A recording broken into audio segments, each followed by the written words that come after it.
Hey everybody, I'm Kurt. This is my good friend AC. You are the Youth Worker Nation. Let's talk youth ministry.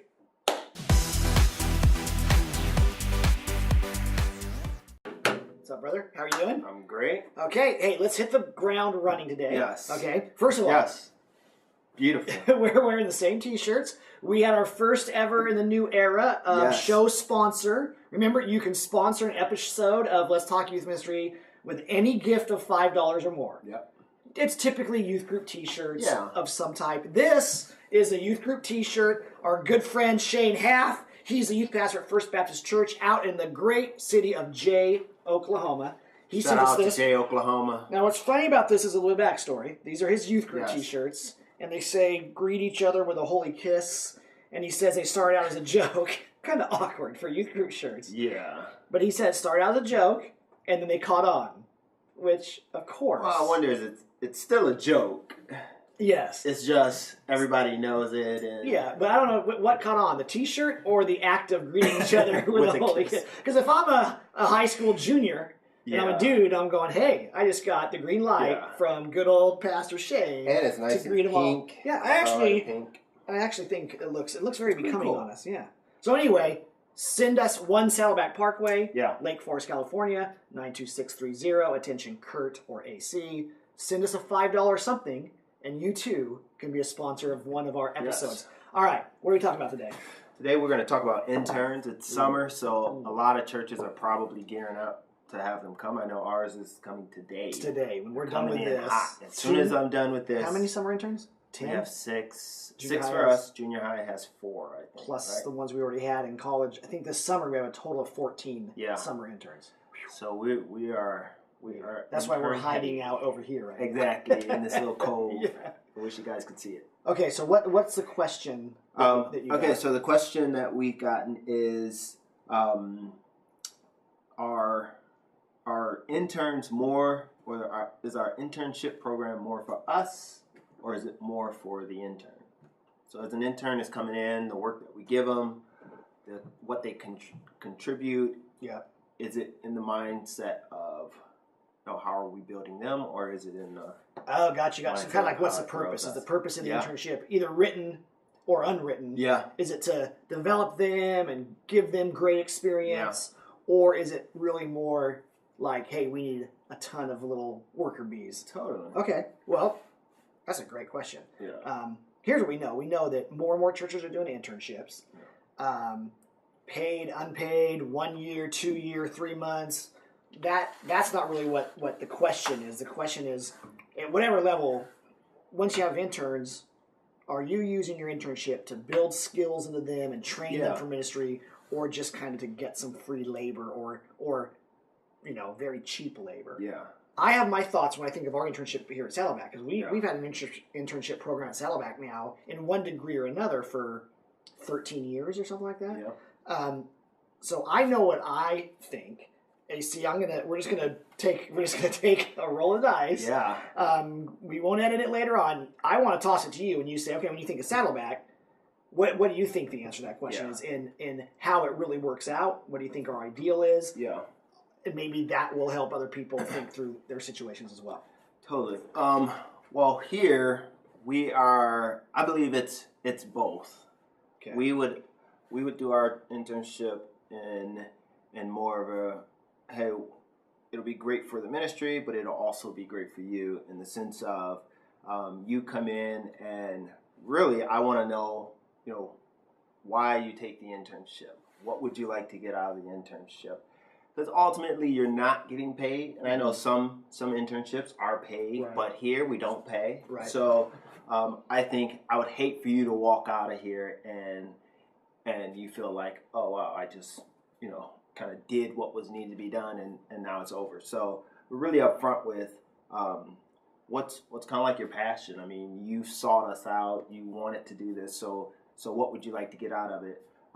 And so in that context, we want to definitely set them up to gain the experience, the insight, or whatever they want to get out of this internship. On the flip side, we want them, whether they're on the creative side or whether they're on the pastoral care side, whatever that comes out, we definitely want them to bless the ministry with their abilities and gifts. So we do more like okay, you're gonna walk with me, and I'm gonna kind of like show you, and you're gonna watch and kind of like observe, and then there will be a period where we come together, and then we'll do something together where you're feeding in, and I'm kind of like helping and kind of guiding you, and there's a little mentorship part into it, and then there's a step where you take the reins. I sit back and really just watch and. So you're talking kind of more about our coaching strategy. Yeah. But you're saying, if I'm hearing it right, you're saying primarily you think at Saddleback anyway, our internship program is primarily to help develop in them ministry gifts. Totally. Yeah. Okay. Primarily, but I think we definitely want them to use those things here and to bless our students and our program and allow that to flourish and allow them to get that experience that they need, that if they wanted to take the step further to actually be in ministry, they would leave here saying, okay, this is something that I want to do. That's good. That I want to do. I mean, I think if I'm hearing you and I'm listening to what you're saying through like what I think and kind of what our internship program has historically been, I think we've changed a little bit. I actually think we're in a remorphing scenario right now, a little bit of a remorphing season. But if I'm out there, I'm watching this podcast, I'm going, okay, we've thought about having interns. We don't know what we would do with them. I always like to answer, before you get down to what are we going to do, I always want to answer the question of why. Yeah. Right? So like even in youth ministry, what are we going to do in youth ministry? Well, why does our youth ministry exist? Yeah. Our purpose statement. Okay. That dictates what we do. Well, why do we want to have interns? Yeah. And that will dictate what our internship program looks like. Yeah. So initially, way back in the day, we really did start the internship program to get free help. And that was really kind of what started it, because things were growing, our ministry was growing, things were expanding. The church didn't have / wasn't giving us the budget to keep hiring staff. And at some point, the church isn't going to just keep giving you money. Yeah. And so we went to the church, Doug went to the church, the leadership, and said, look, how about if you pay us one salary to get an intern director who will then get us a whole bunch of people, but only instead of hiring a whole bunch of people. And so it was really mostly at the time a let's get help for our growing ministry. Now, obviously, Doug's heart was not just worker bees, right? I mean, obviously, the other heart there was we want to develop young men and women to go into youth ministry. Yeah. But at the time, really the driving force was we're going to get a bunch of people to help us do what we're doing. Yeah. And we're going to develop them. I think we've morphed. But answering that question is an important question. Yeah. Because then that dictated a little bit about how we were using the internships back in the day. Yeah. How we were using them, what they were doing, all that kind of stuff. We've kind of morphed a little bit. A little while ago, somebody asked me, Kurt, what do you want from our internship program? Because our internship program has gone through these seasons lately. Yeah. And I said, here's what I want from our internship program is I want our internship program to, as best as we can, be a youth pastor factory where we're just cranking out young guys, young girls who are ready at some level to go jump into running a youth group. They might be running it as a volunteer at a small church. They might be getting paid part-time. They might go get a full-time job. And that all depends on where they're at in their life at the time that they're done with our internship, because we have lots of young kids. But I want to be a youth pastor. So let's do our internship with the assumption that the kids coming in really want to go into youth ministry. And let's just... But so have the program set up. Yep. So that's going to change. Yeah. That's going to change what the program is a little bit. But we're going to be a lot more specific about what we're exposing them to, what they're getting trained, the experiences that we say you have to do this, you have to help perform a memorial, you have to sit in on a tough parent conversation, you have to teach a group of kids 3 times, whatever it is that we decide that are like youth pastor skills, we're going to make sure our interns get some aspect of that. Now, if you're only here for 2 months during the summer, you're not going to get it all. Yeah. But if you come for a full year, you're going to get all of that and then some. And by the way, we're going to use you to just do a whole bunch of youth group nitty-gritty stuff. There's a whole box of golf pencils over there that have to be sharpened. Yeah. I'm not sharpening them, probably. Yeah. You're probably not sharpening them. Probably an intern's probably going to sharpen them, but we're not using interns only to sharpen golf pencils. We're using the internship program to develop young leaders into future youth pastors. So I think, and I would just say, why do you want to have a youth program, an internship program, and then build an internship that reflects that? And it's okay if you say, we just need free help, or super cheap help. If you're doing it free, I tend to think, I like to reserve the phrase intern for something a little bit higher. If you're just going to use them to sharpen golf pencils and to run photocopies, glorified volunteer. Just say you're the world's greatest volunteer. Just say you're the world's greatest volunteer. But an internship, I think, should imply some above and beyond, and it always has for us. We're just kind of revisiting that again. But I think if you are a ministry and you don't have the staff that you need, right? An intern is like a staff member versus even a glorified volunteer is just a glorified volunteer. So expectations are a little bit different. So if I'm a ministry and I need help from people who will think about the ministry the way that I do and then commit to the ministry the way that I need them to commit. The internship program, I would say that would be another reason that you'd be like, oh, totally. And I like that line you're drawing because you're making the distinction isn't paid or unpaid. The distinction is intern or not intern. And if you're going to give somebody the title of an intern, then you're saying, hey, you're on our staff.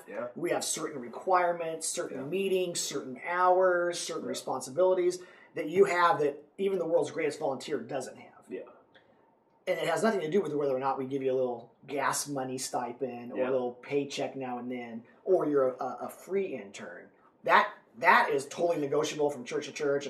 But what I hear you saying is, when you call somebody an intern, maybe that's where you say that brings along with it this whole other level of opportunity and responsibility and expectations that the world's greatest volunteer doesn't have. They can just come in a couple hours a week and do some great stuff.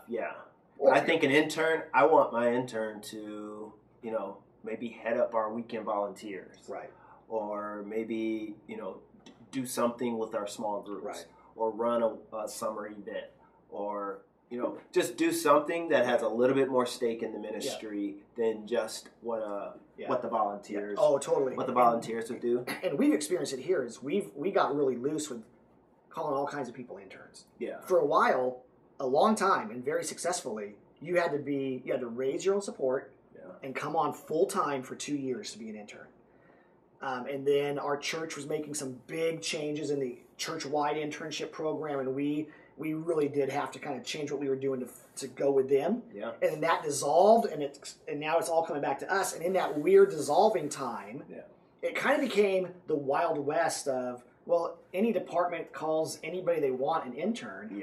And there was no consistency, and so we're in student ministries kind of going, look, unless we're doing A, B, C, and D for this prolonged period of time, they're not considered an intern. They're a great volunteer. And you have to be careful too, because your intern program is only as good as the interns you produce. So at the end of the day, when the intern leaves, you want them to be like, man, I felt like I was at point A when I started, and I'm now at point B, and I can make some decision of whether or not I want to be in ministry or not, or if I want to be in ministry, hey, I think I'm ready for to go to the head spot or be a part of a team, and they're make representing some definitive decision. They're representing your church. Because they're going to go out and say, oh, I was an intern in the high school department at Second Baptist Orlando or First Methodist, wherever. And they're like leveraging that title intern to help them get their foot in the door somewhere, right? And so you I think you sort of want to protect that a little bit tightly. And don't just give every Joe Schmo who comes in your doors for 2 weeks the title of intern. Because they're going to use that down the road, and it does reflect on the quality of your leadership and your church and everything else. You got a bunch of yahoos out there. Like, you served at Saddleback? You're an intern at Saddleback, and you can't find Genesis. How did you get there? Well, AC, my mentor, and you couldn't find Genesis. I know. Not the last thing you want. No, that's the first book, not the last. That's true. Anyway. Okay, is that it? I think that's about it. A little bit shorter today than normal. Yeah. Fantastic. Just some thoughts on internship. Internship falls into that crazy category of like lots of things. There's no one way to do internships. Yeah. I think the problem is you just don't want to skate by. You don't want to just whatever happens, happens. So think about why are you doing an internship program? Build your structure around that, which is fine. If you want just to be worker bees, that's fine. Yeah. But build your program, your structure around that. Maybe protect the title a little bit so that there's a higher bar for a kid that gets to forever say I was an intern at this church. I think you want to protect that at some level. But beyond that, and makes when it's a great program, you make people want to come. Yeah, you make people want to be like, man, I need to do that. My friend, word of mouth is probably the best form of advertisement. You make people want to come when they can say, I came to this internship. My friend came and he said he got this out of it, and he had a clear, some clear direction. Of course, you can't promise you're going to have all of this, right?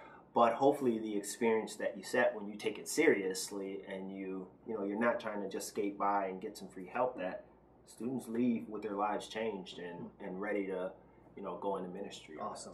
Well, what we've been doing every week at the end, if we have a little encouragement from somebody from the Youth Ministry Nation, we show that. So today we've got a little word of encouragement from our good friend Eric. Eric is up in the Portland, Oregon area.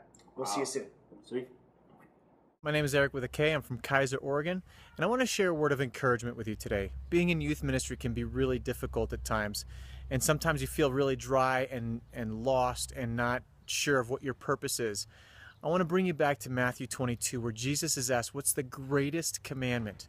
And he says, quoting out of Deuteronomy and Leviticus, he says, the greatest commandment is to love the Lord your God with all your heart, with all your soul, and with all your mind. He says, this is the first and greatest commandment.